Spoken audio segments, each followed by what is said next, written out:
Hello and welcome to my screencast that will take you through a sample passage and how to determine whether it's inductive or deductive and how to find assumptions. Now, my Art of Argumentation Part 2 PowerPoint gave you the basics as well as examples of how to do each of those skills. This one, however, will take you through an entire Paper 1 passage and hopefully will provide you with more clarification on how to do this. So for your assignment, you're going to be working with a similar passage and you're going to fill out this text box for the passage. Is it inductive or deductive? How can you tell? You will find two assumptions. You're going to tell me what paragraph the assumption's in, write the reverse of the assumption, and then explain how the reverse helps to prove that the assumption completely undermines the claim the author is making in that paragraph.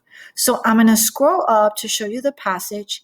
It's one I've talked through before, Meat-Free Future. If you recall, that's the passage from the Art of Argumentation Part 1 PowerPoint.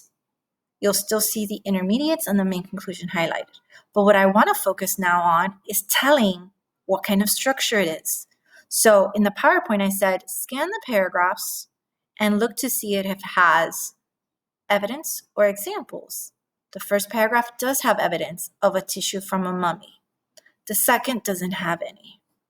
The third has a vague example about religions. The fourth does have some evidence about specific kind of fruit and the benefits from those fruits. The next paragraph also has evidence, and so does the last paragraph. So if you ask yourself, do most of the paragraphs have evidence or examples, the answer is yes. Therefore, I can tell this is inductive. All right, let's move on to the assumptions, and I want to spend more time on this. Look at the first paragraph. It was reported recently that the ancient Egyptians were vegetarian. Analysis of tissues from a mummy has shown that they might have had an almost entirely vegetarian diet. Something there is a little fishy. Notice the author said a mummy. Well, that's just one.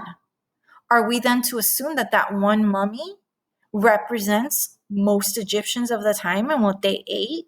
That doesn't sound right.